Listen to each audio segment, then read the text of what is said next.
그럼 정유럽 기자는 그때 어디 있었나요? 저는 그때 제 재판이 있어가지고 탄핵에 신경 쓸 겨를이 없었어요.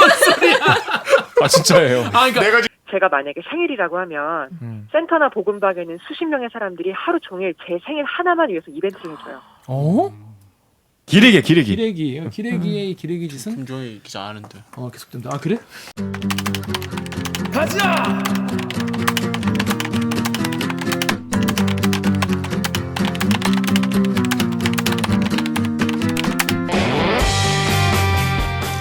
듣다 보면 빡이 치고 보다 보면 목이 막히는 사이다도 안 주는 본격 고구마 섭취 방송 댓글 읽어주는 기자들.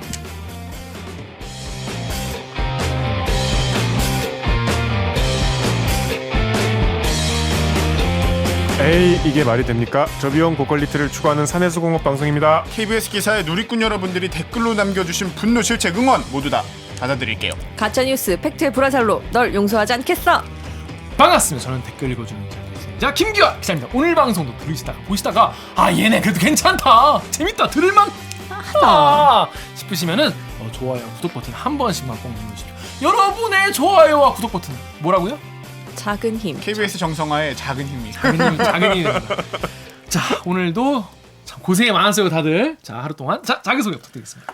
네, 저는 시국이 어수선하지만 여전히 모든 사람의 평화를 바라는 영등포 요정 강병수입니다. 반갑습니다. 관 기자 오늘 복장이 오늘 아니 그동안 강병수 기자 뭐 맨날 후드티 입냐 추리닝 입고 나오냐 추리닝이라뇨. 시청자에 대한 예의가 없다. 성의 없다. 엄청 복장에 대한 디스가 많았거든요. 네. 오늘 드디어 그랬어요? 이쁘게 옷을 입었어요. 복장 갖고 혼났었어요? 근데 여기는 안 잠기는 거예요? 아니 잠기는데 더 이렇게 편안하게 여러분들과 소통하기 잠깁니다. 저랑 소통이랑 무슨 상관이 아니 있어? 내가 봐도 본인 이제 숨 소통 때문에 제가 편해 여러분들 편한 거 아니겠어요? 한번 잠가봐요. 잠긴다니까요. 이거. 팩트 체크. 진짜. 잠깐만. 알쓴다 진짜. 잠겨. 잠그는 동안 우리 정유럽 기자 자기 소개해 주시죠. 정현욱이에요. 네. 그 요즘에는 계속 그 스포 계속 하고 계시죠. 아 너무 지금 쉬는 날도 없고 힘들어요. 하지만 힘들 때 우는 자는 이류. 힘들 때 웃는 자는 인류. 그렇죠. 네. 한번 웃어주세요 이럴 때. 자 다음 우리 옥 기자. 네. 힘들 때 웃는 자. 팩트 체크 팀 오규정입니다. 경무에 시달리고 있지만 웃음을 잃지 않는. 머리 자르셨네요. 네. 앞머리 잘랐어요. 그럼 오규정 기자는 지난주에 그 최초 공개 때 네. 그 북한 마스크 제목을 이렇게 그렇게 다른 거에 대해서 또 얘기하는 거야? 홍군형을 났다며. 아니 그 시청자 얘기를 왜 또 꺼내는 거야? 왜냐면 시청자분들이 굉장히 질책을 하시고 그래서 네. 그때 웃으셨는지. 인류니까. 하하하하. 네. 하루 지나고 나서 다시 생각해 보니까 이 시청하시는 분들이 되게 속상했겠구나 이런 생각이 들더라고요. 시청자분들이 속상했겠구나. 네, 그러니까 네. 이런 기사가 기사의 의도와는 달리 그런데 막 이용되고 오히려 가짜 뉴스처럼 도는 게 앞으로 조금 더 네. 엄격하게 하겠다. 네. 네, 그렇게 반성했습니다. 그렇습니다. 그래서 지난번에 그 막 말씀하셨던 분들이 그 다음날 시청기 오셔가지고 아 맞아 맞아요. 어제 내가 말을 너무 심하게 했다. 그러니까 우리 또 너무 댓글러분들이 감사합니다. 또 마음이 약해. 네. 그래도 다 최초공개 오시는 분들이 다 저희 많이 찾아와 주시는 분들이니까 오히려 오기정 기자님이 그렇게 쓰셨다는 거에 더 그래서 더 속상해가지고. 속상해 더 맞아. 혼내신 것 맞아요. 같았어요. 하여튼 잘 혼내주셨고요. 이제 앞으로 이제 그런 거 더 신경 쓰겠다고 합니다. 자 다음 박 작가님. 네 댓글 읽어주는 기자들에서 작가입니다를 맡고 있는 박은진 작가입니다. 작가입니다. 네. 너무 헷갈리. 작가입니다. 입니다. 입니다. 너무 좋아요. 자 오늘 우리 3월 10일이죠 녹화하는 날이. 근데 지금 코로나19 때문에 너무 이제 뉴스가 뭐 많아가지고 이게 좀 강조되지 않았는데 3월 1일이 사실 돌아보면 굉장히 중요한 날이에요. 3월 11일이. 10일. 네. 3월 10일. 3월 1일은 또 중요하죠. 3월 1일은 3월이 진짜 중요하고. 제일 중요하고 진짜 그 중요해요. 다음으로 네. 3월에서 중요한 날이 이제 화이트데이가 아니라 3월 10일이다. 네. 3월 21일 중요해요. 뭔데? 제 생일. TMI. 아 생일이에요? 이 생일이에요.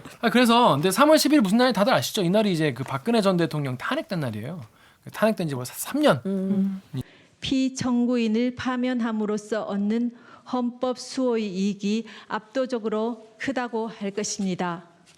이에 재판관 전원의 일치된 의견으로 주문을 선고합니다.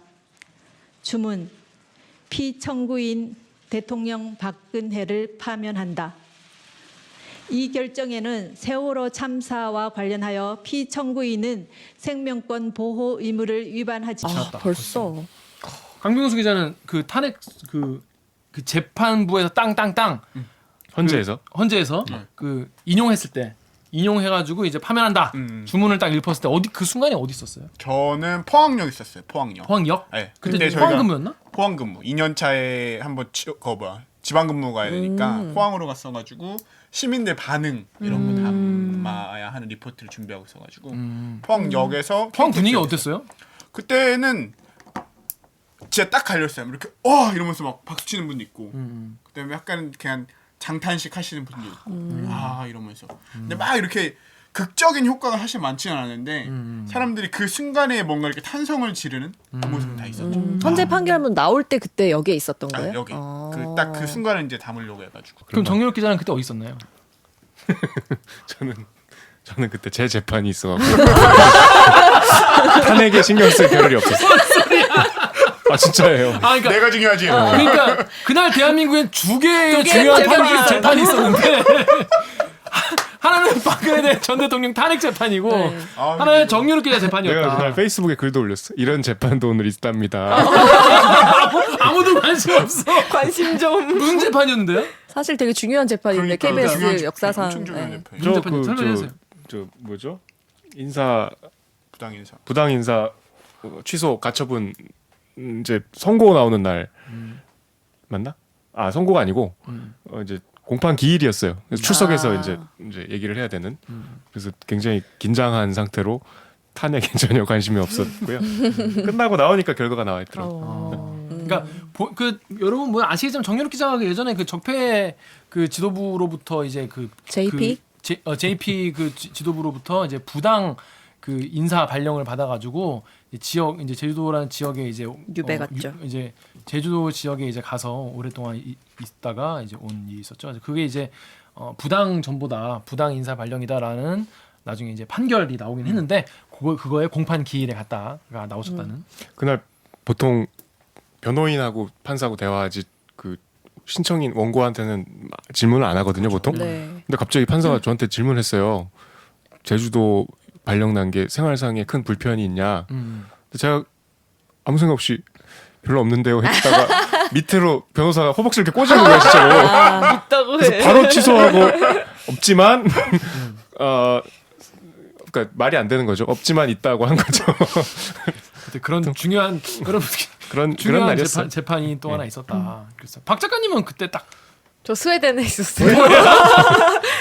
그걸로 그 뭐야 교환학생. 네. 네. 그래서 그때 새벽이었어요. 스톡홀름인가요?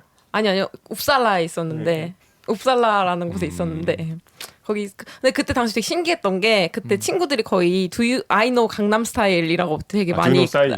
나 지금 안다. 강남 스타일? 아니 뭐 그렇게 얘기했는데 당시에 뭐 너네 대통령 큰일 났다며 막 이렇게 해서 먼저 물어보는 친구들이 되게 많았어. 스웨덴은 거의 잘 모르거든요. 그렇겠지. 우리도 스웨덴 잘 모르잖아. 근데 그거 되게 많이 물어보고 막 실제로 이런 일이 이게 드라마나 영화 이야기가 아니라 너네 나라에서 일어나고 있냐 이래서 되게 신기했던 기억이. 혼자 봤어요. 그럼 그 순간에 TV 같은 데서? 자고 있었어요. 이렇게 시차가 있는 관심 거. 없어. 아 시차 때문에 일어나니까 이미 벌어졌더라고 그래서 오 약간 저 같은 경우에는 이거를 그때 제가 정치부에 있었거든요. 그래가지고 네. 그러니까 딱 됐을 때 이제 각 반응을 이제 강병수 기자는 포항역 갔고 저는 어디 갔냐면 전 자유한국당을 갔어요. 그 자유한국당 당사에서 자유한국당 당사 분위기를 전해주는 그런 이제 역할로 가가지고 자유한국당 당사에서 이렇게 중계차 탔어요.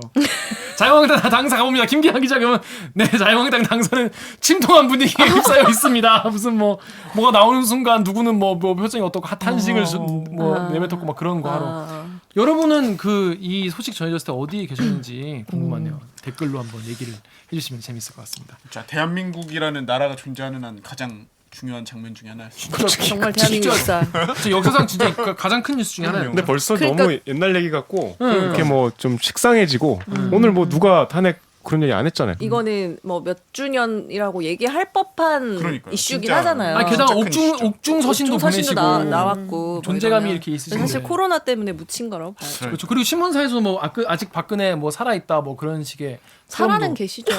아니 그러니까 그죠. 살아는 계신데 네. 정치적으로 네네. 더 되게 살아 있다. 세력이 있으시다. 막 그런 그 칼럼도 봤는데 아무튼 뭐 그런 날이었습니다. 하여튼 여러분도 하여튼 다시 한번 그날 어땠는지 한번 돌아보시면 재밌을 것 같습니다. 저희 로고 듣고 1부 메인 코너죠. 무친 뉴스 브리핑으로 돌아오겠습니다.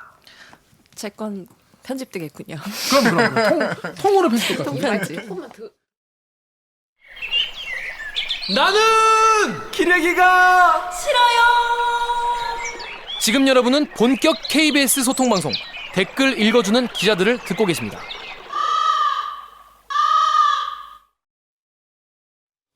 오늘 방송도 기대되신다면 좋아요 버튼을, 대댓글 소식이 궁금하다면 구독 버튼을 잊지 말고 꼭 눌러주세요. 네, 다이나믹 코리아 요즘에 정말 이 코로나19도 그냥 코로나19 뉴스만 있는 게 아니라 여기에 이제 신천지에다가 그렇죠. 예, 정말 다이나믹합니다. 지금 막 정당들의 반응과 이 언론들의 이 가짜 뉴스들과 이 음해 모략 막 뒤섞여 가지고 아주 난리예요.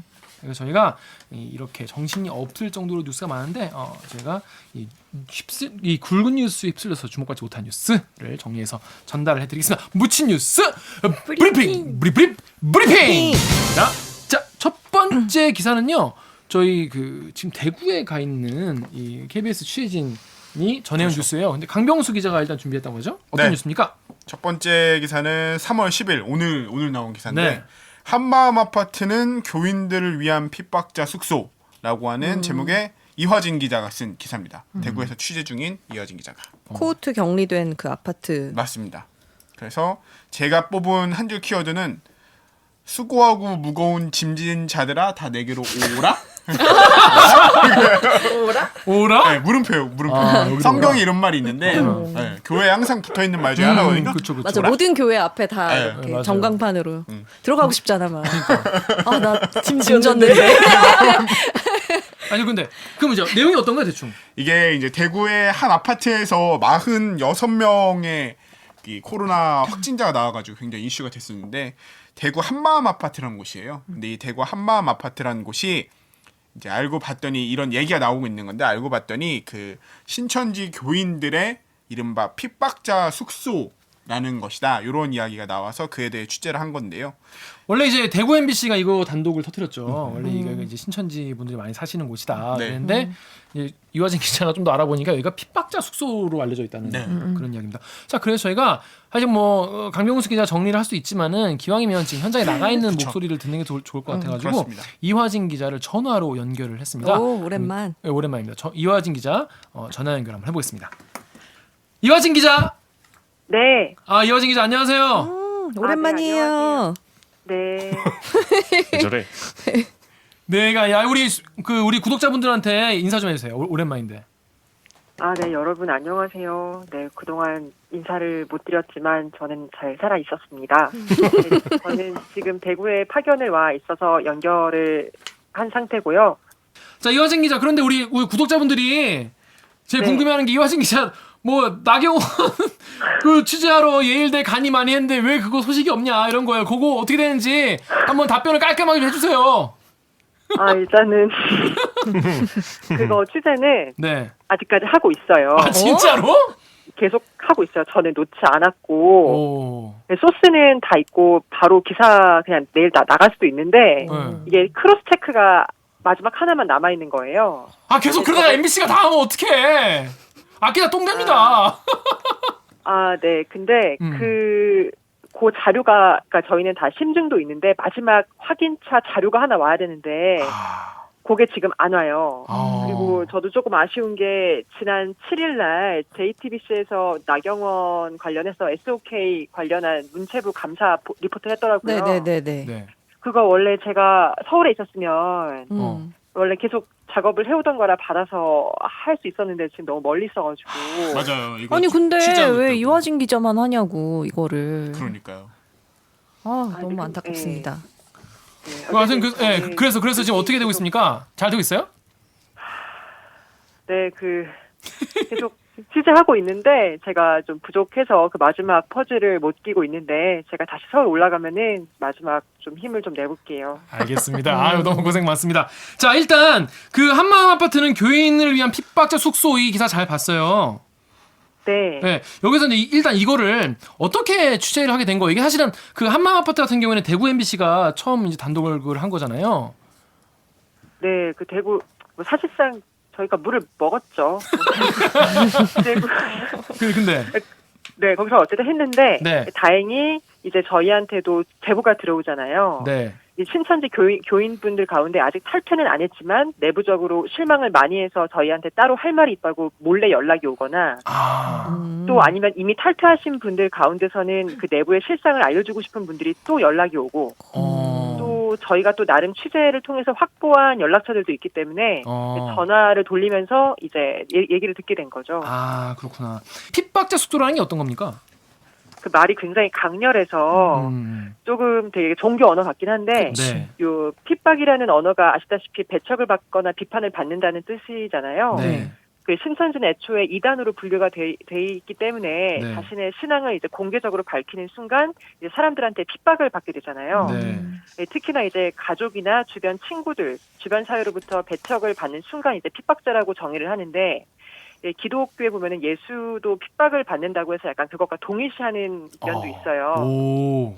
그래서 근데 이 핍박자 중에서도 이제 정도가 심한 정도는 그 집에서 가출을 종용하기도 하거든요. 가출을 종용한다고. 가족을 끊어내라 그냥. 예, 이제 이 워딩은 이제 전국 신천지 피해자 연합이라는 곳에서 이제 피해자분들의 증언에 의한 건데 이분들이 나와서 이제 살게 되고 같이 꾸리는 사회를 이제 핍박자 숙소라고 합니다. 아 그런 단어가 진짜 있는 거구나. 네. 근데 이분들이 그 한 군데 거기에 딱 다 모인 이유가 뭐예요? 간단히 얘기해서 두 가지 때문인데 네. 하나는 경제적인 이유랑 상호 감시 체계 때문이거든요. 상호 감시. 예, 예, 일단 경제적인 이유부터. 예. 가나다군으로 나뉘어요. 예. 그래서 이제 급에 따라 나뉘는데 가장 높은 급을 가급이라고 하고 가장 높다는 게 이거는 어떤 거예요? 가장 핍박 정도가 심한 경우. 그러면은 가족이 모두 반대를 해서 가족들이 강제적으로 개종을 시키려는 사람들이 주변에 있는 경우는 네. 이들을 나오게 하는 거예요. 근데 이제 사실 신천지 같은 경우에는 이걸 지원할 수 있는 경제적 능력이 없거든요. 그래서 돈도 이 사람들도 없고 또 핍박자들이 이렇게 나오는데 대부분 대학생들이에요. 왜냐하면 경제활동을 못하는. 네, 대구 경북 같은 경우에는 그 대학교들이 몰려 있는 지역을 그 특별히 이제 이쪽 토교 활동을 집중적으로 하거든요. 그래서 이 사람들은 너무 경제적으로도 부족하기 때문에 교회 근처에 저렴한 원룸이나 임대 아파트를 소개시켜서 두세 명이 월세를 나눠서 같이 살게 하는 거예요. 그렇게까지. 예. 근데 이게 돈 때문이고 또 하나는 이게 같이 산다고 해서 되게 우습게 보이는 면도 있지만 사실 그런 게 절대 아닌 게 내부에서도 뭐 구역장, 서기 이렇게 나름 직책이 있어요. 구역장? 구역장. 아 구역장. 네, 구역장, 뭐 서기 이게 뭐 사명 이런 게 다 있기 때문에 네. 서로가 전도를 열심히 해야 되고 또 일탈하지 않게 서로 감시를 하거든요. 같이 살면 이게 굉장히 편하거든요. 그렇겠죠. 네, 요것 때문에 이제 숙소가 활성화되는 거죠. 한마음 아파트의 경우는 대체로는 1세대 1인이 들어가서 살고 있긴 했어요. 근데 이제 그 중에서 몇 곳이 이제 두세 명이 같이 사는 경우가 있는데, 이제 두세 명이 같이 몰려 사는 경우는 이제 대학가 주변이나 교회 근처 원룸에서 특히 이렇게 많이 살죠. 그 한마음 아파트는 그런 건 아니네요. 네, 엄밀히 말하면은, 네. 그렇긴 하죠. 모여 사는 경우는 그닥 없어요. 왜냐하면은 애초에 월세 자체가 굉장히 저렴해요. 2만 한마음 원에서 아파트가? 5만 원이기 때문에, 5만 원? 2만 원에서 5만 원 선이요. 월세가 2에서 5만 원이요. 진짜 싸다. 보증금이 22만 원 정도고요. 아 진짜요? 진짜 저렴. 그러니까 그래서 어떤 질문이 있냐면 이게 한마음 아파트가 이게 대구시에서 제공하는 임대 아파트잖아요. 여성 근로자들한테. 예. 그죠? 그런데 이 임대 아파트에 거주하는 여성 중 142명 중에 94명이 신천지 신도였다는 걸로 밝혀진 거 아닙니까? 예. 그래서 네이버에 달린 댓글이 뭐냐면 히어 땡땡땡님이 임대 아파트인데 어떻게 이분들이 들어갈 수 있었냐. 또 인스티즈의 마이크 카힐님은 이건 입주할 때 신천지 교인을 우선 선발하는 수준 아니냐 그런 얘기예요. 그러니까 어떻게 그렇게 좋은 조건에 신천지 신도분들이 그렇게 많이 들어갈 수 있었냐는 거예요. 이거 아예 입주할 때 뭐 종교를 물어봤다 이런 얘기도 있잖아요. 아, 그게 이제 신천지 교인들의 말을 들어보면은 네. 이제 아예 처음부터 조직적으로 들어간 건 아니고 여기가 굉장히 저렴하니까 일단은 입주 조건이 35세 미만의 미혼 근로자 여성이고 이런 사람들이 먼저 들어가 살다 보니까 저렴하고 좋은 거예요. 그래서 이제 사람들한테 뭐 공지를 통해서 여기 좋은 집이 있으니 들어올 테면 들어와라. 그래서 그렇게 입주가 되기 시작했고 그 안에서도 충분히 전도가 이루어질 수 있는 그런 상황이 된 거죠. 근데 이게 그 보통 임대주택처럼 일단 2년을 살고 2년을 또 연장할 수 있어요. 최대 4년을 연장할 수 있는, 4년 살 수 있는데, 이게 시청 홈페이지를 통해서 양식서를 쓰고 지원을 해요. 네. 근데 처음에는 시기를 정해놓고 입주 신청을 받았겠지만, 네. 이게 굉장히 오래된 아파트가 보니까 공실이 나게 되면 그냥 그때그때마다 입주 신청을 받고, 이렇게 이루어진 거거든요. 또 아르바름에서 들어갔기 때문에, 대구시에서는 뭐, 이게 뭐, 공무원이 이걸 봐줬다라거나 조직적인 것을 우리가 묵인했다라거나 이런 건 절대 아니라고 부인하고 있는 상황이에요. 그러니까 그래서 네이버에 양땡땡땡님은 신천지랑 대구가 조인된 게 맞네. 어떻게 그렇지 않으면 신천지 핍박교인들만 그 아파트에 맞냐. 뭔가 문제가 있다. 좀 파야 될 것 같다 이런 얘기도 있고요. 그리고 또 인스티지 남극펭귄님 같은 경우에는 좀 전에 8시 뉴스를 봤는데 아파트 입주할 때 종교 있는지 물어봤다고 하는데 왜 아파트 입주할 때 종교를 물어봤나 이런 건데 그러니까 이 얘기는 입주를 받을 때 이미 신천지 교인인지를 확인해 본 거 아닌가 이런 의심들을 하세요. 그 정확하게 말씀을 드리면은 네. 입주 신청서를 쓸 때는 종교란이 없어요. 네. 그건 대구시도 그렇게 확인했고 대구 종합복지회관 관계자도 그렇게 확인을 했어요. 네. 근데 입주자 관리 차원에서는 종교를 조사해 온 거예요. 그래서 누가 관리를 이 하는데요? 입주가 이거는 그 대구시 종합복지회관 운영 조례 시행 규칙이라는 게 있는데 여기에 따르면은 그 아파트 입주민은 입주자 관리 카드를 작성해서 대구시 종합복지관장한테 그 의무적으로 제출을 하게 돼 있어요. 근데 여기에 입주자 관리 카드 이미 입주가 돼 있는 사람 같은 경우에는 인적 사항과 함께 입주자 종교를 적는 란이 있는 건 맞아요. 근데 중요한 거는 신청 단계에서는 종교를 묻지 않지만 이미 들어간 입주자들 사이에서는 관리 차원에서 종교를 묻는 거예요. 다만 이제 신천지 교인들은 이 당시에 이제 종교를 거짓말로 무교라고 하거나 그냥 기독교라고 거짓말을 하는 거죠. 그러니까 그쪽에서도 그러면 신천지를 걸러내려고 그걸 물어본 건가? 왜 물어본 거지 그거를? 네, 그거는 저희도 좀 잘 오케이. 모르겠어요. 자 그런데 그 비신도는 전부 음성인데 신도만 전부 양성이라면은 이 아파트 내에서 뭔가 신천지 분들끼리 뭔가 모임 같은 게 있었던 거 아니냐 이런 질문이 있습니다. 이런 거는 좀 취재된 게 있나요? 일단은 팩트부터 말씀을 드리면은 네. 오늘 취재 결과 나온 게 이제 그 31번 슈퍼 전파자라고 불리는 네. 31번 교인이 그 참석한 대구 본부교회 같은 날에 여기 한마음 아파트 신도들이 같이 예배를 봐서 38명이 확진자 중에 38명이 같이 예배를 본 게 확인이 됐어요. 근데 이제 저희가 궁금한 거는 그 이후에 자가격리나 일단 증상이 나타난 상태에서 따로 그 안에서 모였냐 여부잖아요. 네.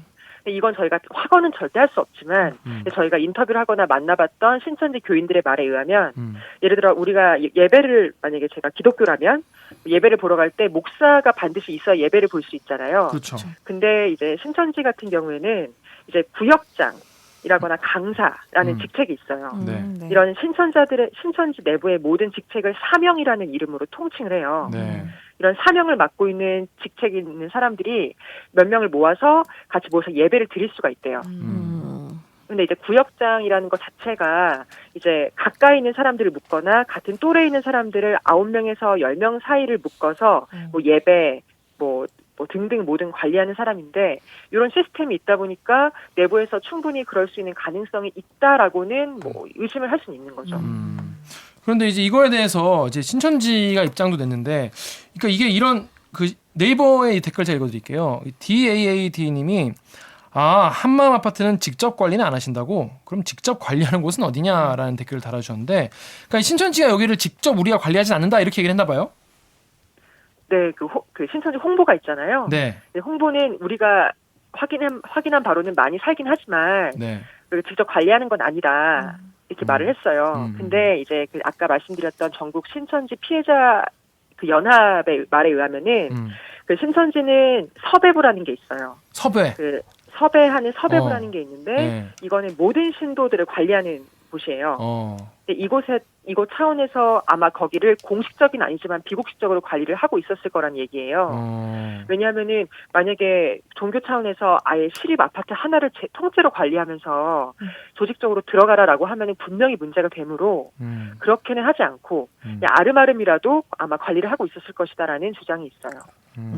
네. 교회가 본부 교회가 대구시 남구 대명동이라는 곳에 있어요. 네. 근데 본부 교회가 엄청 큰 데가 있는데 그 주변에 상권부터 시작해서 그 주변에는 모든 원룸촌들이 다 거의 대부분 신천지 교인들이 살고 있다고 보면 돼요.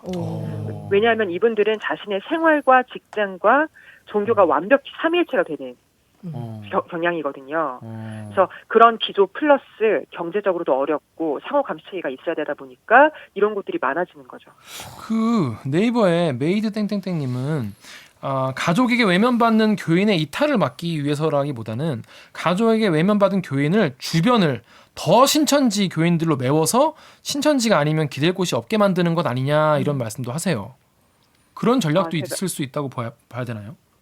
그 전략이 너무 잘 먹혀요. 네? 제가 아까 어떤- 말씀드렸듯이 20, 30대 젊은 층이 굉장히 많이 빠진다고 했잖아요. 그거 잘 이해가 안 돼요, 저는 개인적으로. 그 이유가 그 소셜 네트워킹 때문에 그래요. 어? 그 정말 이 신앙에 대해서 경도돼가지고 이걸 믿는다기보다는 네. 처음에 접근을 할 때 정말 친하게 동아리처럼 접근을 하는 거예요. 뭐 애니어그램을 해준다던가, 맞아요. 뭐 학복 기자인데 너 이거 해볼래? 같이 뭐 교회 활동을 해보자. 제가 만약에 생일이라고 하면 센터나 복음방에는 수십 명의 사람들이 하루 종일 제 생일 하나만 위해서 이벤트를 해줘요. 어? 그리고 제 주변에는 모든 네트워킹, 인적, 뭐 심지어 뭐 직장 이런 것들 모두 다 주변에서 모두 이루어지기 때문에 만약에 제가 여기서 나오게 된다면 사회적인 자살을 하는 셈이죠. 이게 아쉬워서 나오는 게 어렵다고 말하는 사람들이 많더라고요. 그러니까 사실 우리가 일반 사회에서 그렇게까지 사실 관심이나 사랑을 받기가 쉽지 않잖아요. 네. 예를 들어 제가 인터뷰했던 분들 중에는 거기서 이제 나와서 탈퇴하신 분이 있는데 네. 너무 외롭다고 하는 거예요. 나왔더니 왜냐하면은 그 사람은 거기서 5년 넘게 대학생활 다 보내고 이제 취업 앞두고 나온 사람인데 나오면은 모든 신천지 교인들이 이 사람을 제명하면서 다시는 연락을 하지 말라고 한대요. 이제 완전 이 사람은 모든 관계가 끊기는 거죠. 너무 고생이 많습니다. 아닙니다. 약간 텀이. 하지마. 아니, 대구에서- 언제까지 있어요? 네. 저 기약이 없어요, 선배. 그 뭐 언제? 다 준비해 갔어. 언제 오랫동안 머물. 저는 처음에 듣기로 한 5, 6일 정도라고 알고 갔거든요. 네. 이제 옷 사야 돼요. 알겠습니다. 이화진 기자 너무 고생 많고요. 네. 네, 서울 올라오면 저희가 식사라도 한번 대접하겠습니다. 식사 대접할 사람 엄청 많은 거 아니에요 지금? 너무 많아요. 저 선배가 밥 사준다고 했는데 몇 개월째 아직. 이런 거 좋아. 이런 거 편집하면 안 돼요. 알겠습니다. 에휴, 이런 거 좋다. 아니 이게 사드리려 했는데 코로나 때문에. 하여튼 뭐 올라오면은 우리 다 같이 한번 보고 또 그 하다만 우리 나경원 취재도 계속 열심히 해주길 바라겠습니다. 네, 알겠습니다. 네, 고생하셨습니다. 고맙습니다. 네. 안녕. 고생하세요. 안녕. 네, 들어가세요. 네. 안전하게. 네. 자, 우리 이화진 기자 어디서 뭐 하고 있나 했더니 대구가 있었네. 난 대구 한지도 몰랐네. 근데 이 신천지 관련된 건 정말 이렇게 들으면 들을수록 되게 이게 뭔가 우리 상상해보지 않은 이야기들이 자꾸 나오잖아요. 이게 영화에서 본 얘기에서 좀 약간 놀랍기도 하고 신기하기도 하고 그렇게까지 해야 되나 싶기도 하고. 맞아. 제일 문제가 방역에 도움을 안 주고 있는 계속 개별 행동을 계속 하는 게 문제인 뭐 것 저희가 같아요. 지난번 그 이유민 기자 모셨을 때도 얘기를 했지만은 우리가 무슨 뭐 신천지가 틀렸다, 이만희 씨가 재림 예수일 리가 없다 그런 얘기 하는 게 아니잖아요. 재림 예수일 수도 있죠. 예수님과의 영과 결합해서 하늘로 갈 수도 있어. 근데 그건 잘 모르겠고 지금 오늘도 나왔잖아요. 계속 나 아니라고 계속 거짓말하고 치료 거부하고 검사 거부하고 이제 그러시면은 지금 좀 잡고 있는데 좀 협조를 좀 해주셔야 우리 더불어 사는 사회에 좀 잘 살 수 있지 않을까 그런 생각이 좀 듭니다. 진짜 그렇게 아파트에서 그렇게 같이 계셨으니까 그렇게 다 확진. 어떡하니 진짜. 전 이거 보고 좀 놀랐던 게 트위터에 이미 2017년에 이제 그 신천지 그걸 믿는 따님을 둔 아버지가 그러니까 딸이 그것 때문에 자기를 고소했다 이러면서 이제 딸이 그걸로 고소했다고? 예, 그러니까 이거 자기를 거기서 빼내려고 한다. 그래서 그걸 인터뷰를 하셨더라고요, 아버님께서. 이 당시에 그 기사에 정확히 핍박자 그 시설에 딸이 들어가 있다라는 워딩이 있었어요. 막자. 근데 이제 이게 지금 신천지가 주목을 많이 받으면서 이게 또 다시 나오면서 더 많이 주목을 받고 있잖아요. 그래서 이게 당시에 나왔는데 제가 그냥 아예 많이 사람들이 몰랐던 거 묻혔던 거잖아요, 말 그대로. 근데 이제 다시 나오면서 이 주목을 받고 있는데 신천지 분들께서 막 자기들이 이렇게 종교적으로 핍박을 받고 있다 말씀하시지만 많이 숨기고 이러니까 사람들은 더 찾아볼 수밖에 없고 오히려 그런 순환을 본인들이 만들고 있는 거니까 그게 싫으시면 좀 이렇게 투명하게 공개를 하고 정부에 좀 같이 협조를 하셔야 되지 않을까라는 생각이 들었어요. 아무튼 그래서 지금 이화진 기자가 지금 대구에서 현장 취재를 많이 하고 있고요. 그리고 이제 또 올라오면 많은 분들이 궁금해하시는 나경원 의원 관련 보도도 뭐 최선을 다해서 하겠죠. 아무튼 뭐 저희도 뭐 열심히 하고 있으니까 좀만 더 기다려주시면 되겠습니다. 자, 두 번째 묻힌 수능을 정유럽 기자가 준비했죠? 토요일에요. 네. 박영민 기자 밀착 취재 이곳은 선별진료소라는 제목이고 기사 소개부터 무슨 내용인지부터 해주시죠. 이거 보여주니까. 기사는 소개할 건 없습니다. 아니 좀 해주세요 그래도. 이게 다예요. 레벨 D 방호복을 입고 선별진료소 들어가 본 거예요. 레벨 D 방호복을 입고 아까 우리 들어가. 아까가 아니지 2부지. 그렇죠. 이게 시간 생각을 인터스텔라 같이 미래에 약간, 그런 얘기를 할 것 미래 같은데. 얘기 할 거라고 예상을 하면 안 돼요. 인터스텔라 같이 그러면 안 되고. 그 이제 우리 선별진료소 의료진들 이렇게 막 잠깐 벗으면 머리에 자국 나고 그 무거운 방호복, 땀도 엄청 많이 네, 나는데. 제일 튼튼한 방호복 레벨 D 방호복으로 기자가 직접 입고 들어가 본 체험 기사예요. 그러니까 얼마나 네. 지금 이제 의료진들이 고생이 많이 힘든지를 이제 직접 기자가 한번 이제 체험해 그래서 이제 보죠. 사실은 레벨 D는 가장 낮은 단계 방호복이에요. 반대로 A가 그래요? 제일 네. 센 A, 건가요? A, B, C, D로 돼 있고 그래요? 네, 얼마나 그 공기랑 뭐 접촉 가능성을 차단하느냐 뭐 이런 거에 따라서 방호복 수준이 A, B, C, D로 나뉘는데 D가 레벨이 제일 낮은 등급이긴 해요. 근데 그것도 엄청 밀폐가 힘들다는 되어 있기 거죠. 때문에 되게 힘든 거죠. KBS 뉴스 홈페이지에 달린 댓글부터 소개를 해드릴게요. 네. 책임감님께서 영상으로 보기만 해도 머리가 아프고 답답함이 느껴진다. 도와주지 못해서 정말 미안하고 항상 고맙습니다. 라고 하셨고 인스티지의 익명님은 선별진료소에서 방호복 입고 일하시는 분들은 전염될 확률이 거의 없겠지 걱정된다라고도 해주셨어요. 예. 일단 순서가 양쪽에 장갑을 먼저 낀대요. 양쪽 손에. 그리고 방역복을 입고 지퍼를 잠그고 마스크를 쓴대요. 그리고 마스크를 쓰고 고글을 쓰고 머리에 커버를 끼고 신발 덮개를 신고 다시 장갑을 또 낀대요. 오, 단계가 엄청 이중. 그리고 손목에 테이핑을 하고. 자, 이제 순서는 이렇게 되는데 이게 방호복 마스크는 이게 코에 스펀지가 있다대. 숨쉬기가 특별히 더 힘들대요. 그리고 숨을 쉴 때마다 이 습기가 차서. 고글에 습기가 찬대요. 그래서 굉장히 하여튼 잠깐만 해도 덥고 힘들대요. 숨쉬기도 좀 어렵고. 그래서 호흡을 한 번 더 막으니까 그렇죠. 숨을 쉴 때 마스크를 통해서만 할 수 있고 그 이제 습기가 차게 되면 좀 찝찝한 느낌을 계속 받게 된다 그러고 숨 쉬는 것도 답답하고 고글까지 쓰면 눈도 건조해져서 눈이 굉장히 좀 불편해진답니다. 계속 깜빡여야 된답니다. 그리고 이제 방역복을 일단 입으면 벗을 수는 없으니까 물도 못 마신대요. 그러네요. 네. 화장실도 진짜 못 가고 힘들겠다. 화장실 당연히 못 가고. 그리고 이제 방역복 자체가 피부가 이제 외부에 노출되는 걸 막는 옷이잖아요. 네. 그러니까 이제 공기가 안 통해서 엄청난 땀과 이 습기와 그래서 이제 막 피부 발진도 생기고 이러는 거라고 해요. 그리고 이제 핸드폰 자체도 오염 위험 때문에 만질 수가 없으니까 일하는 동안은 뭐 메시지나 전화 일체 차단이 되고 그렇겠네요. 그다음에 이제 장갑 때문에 이거 터치도 안 될 거 아니에요. 어차피. 그렇죠. 방역복을 벗을 때도 그냥 벗으면 안 되고 이렇게 무슨 박영민 기자 애벌레가 허물을 벗는다고 표현하던데 이제 위에서부터 말아서 벗어야 된대요. 네. 왜냐하면 겉면에 묻어 있을 네, 수 있으니까. 바깥면과 안에 있던 피부가 이렇게, 접촉하면 안 되니까. 그러니까 바깥에 오염돼 있을 수 있으니까 이거를 이렇게 말아가지고 이렇게 배제를 하면서 이렇게 번다. 껍질 입고 벗듯이. 벗는 것 자체가 굉장한 스트레스래요. 그러니까 지금 말만 들어도 네. 장난 아닌데. 그리고 이 옷을 2시간마다 교대하면서 갈아입어야 된다니까. 2시간마다? 그러니까 한 번 입으면 일단 최소 2시간. 네. 그리고 하루에 대략 8시간 근무한다 치면 이걸 2-3번 반복해야 된다. 이렇게 입고 벗는 과정을. 그래서 이제 이 취재진은 2시간 입었대요. 그 안에 이렇게 찍어야 되니까.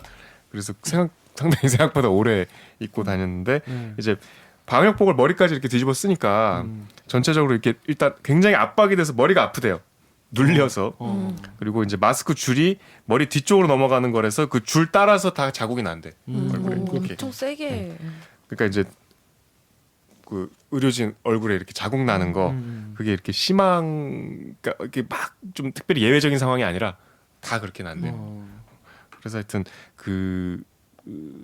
상당히 덥고 숨쉬기도 힘들고 입는 거 벗는 거 다 굉장히 번거롭고 근데 그걸 하루에 2-3번 해야 되고 그렇답니다. 그래서 하여튼 그런 옷을 입고서 고생을 하고 계신다. 그러니까 우리가 봤을 때는 뭔가 약간 막 뉴스나 이런 거 시작하기 전에 약간 우리가 약간 멋있는 화면을 이렇게 쫙 보여주잖아요. 이렇게 막 가시는 모습이나 이렇게 막 쉬고 있는 모습이나 보면 아 정말 힘들겠다, 멋있다, 막 그런 생각도 감사하다 이런 생각이 드는데 실제로 그 안에 그걸 입고 있으면 진짜 정말 막 숨쉬기도 힘들고 입고 있는 것 자체만으로 자체가 얼마나 답답. 우리 막 예전에 막 군대 있을 때 방독면 같은 거 쓰면 숨쉬기도 힘들고 막 벗으면 막 살 것 같고 막 그렇거든요. 그걸 2시간 동안 끼고 있다는 거잖아요.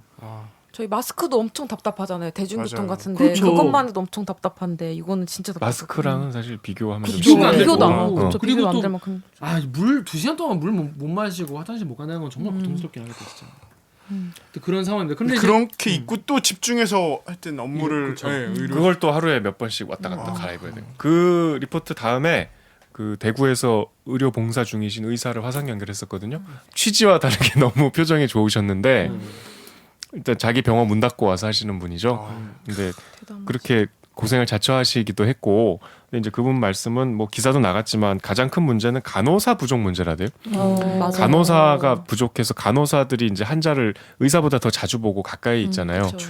그러니까 간호사가 교대가 안 되니까 혼자 계속. 그 이제 밥도 막 그냥 30분 만에 먹고 와야 되고 화장실도 잘 못 가고 밤에 잠도 못 자고 교대 인력이 부족해서 의료진 부족 문제 중에 우리가 의사만 생각하는데 실상으로 현장에서는 간호사 부족이 더 심각하대요. 하여튼 그리고 또 뭐 의외로 또 응원 메시지 선물들을 또 많이 받으시는데 그것도 참 짠하더라고요. 그렇게 또 고생한다고 막 이렇게 계속 메시지를 보내주시는 분들이 꽤 있어서 뭐 그것도 보여주시기도 했는데 아무튼 뭐 대구 상황이 그렇습니다. 아 근데 그럼에도 불구하고 그 어디야 포항 간호사들 집단 사직했다. 네, 그런 보도를 하지 않았습니까 언론이? 어디지? 또 가짜 뉴스였죠. 그거 오보였죠. 네. 가짜였었는데 그게 어디였더라? 그러니까 한국일보는 한국일보가 한국일보의 김정혜 기자님이 지쳐가는 TK 간호사들 더는 못 버텨 집단 사표도라고 했는데 이게 더는 못 버텨서 집단 사표하는 게 아니라 원래 그때 집단 퇴직할 예정이었는데 그걸 늘려가지고 더 일을 하시다가 이제 퇴직을 하신 거잖아요. 그거를 이렇게 힘들게 일하는 사람들 왜 이렇게 방해를 해요? 그러니까 못 너무 괴롭혀서 못 안다. 닮아서 도와주진 못할 망정. 네, 이런 기레기. 기레기의 기레기 짓은 김종희 기자 아는데 계속된다. 아 그래? 저 포항 근무할 때 아 진짜? 포항 주재 기자 아 그래? 좋은 분이야? 주재 기자면 한참 선배겠네. 한참 선배예요. 어때? 이런 거 써? 이거 뭔가 이름을 보고서는 너무 오랜만이라 누구였지 이렇게 갔는데 아 그렇구나. 아쉽네요. 간호사분들은 코로나19 때문에 힘들어 하직한 게 아닙니다. 포항 의료원 확인 결과 원래 2월 중에 간호사들 사직이 예정되어 있었는데 의료원의 어려운 사정을 아는 간호사들이 신규 간호사가 투입되는 3월을 기다리기 위해서 2월 28일까지 기다려준 거예요. 이게 이런 거 미담인데 그러니까 이렇게 포항 의료원 간호사 무단 결근은 가짜 뉴스라고 간호사 단체가 성명을 냈어요. 아이고 참. 진짜 정말 눈 뜨고 보기 힘든 진짜 기레기의 만행들이다라는 생각이 듭니다. 자 그런데 이 기사를 보고도 이것도 기레기 짓이다라고 생각하는 분들도 계셨습니다. 어떤 의견이냐면 다음에 무지개님이 아니 의료진들도 물량 모자라서 힘들어하는데 방호복 아깝게 뭐하러 그거까지 입고 취재합니까? 또 하늘 닮은님이 방호복 부족하다는데 정말 저런 취재까지 필요할까? 인터뷰로도 가능하지 않냐? 라는 지적을 해주셨어요. 이건 좀 어떻게 봐야 될까요? 정 기자. 이게 제가 하는 앵커멘트 앞 문장이 우리 KBS는 보건복지 업무 협약을 맺고 이게 이 말을 꼭 해야 된대요.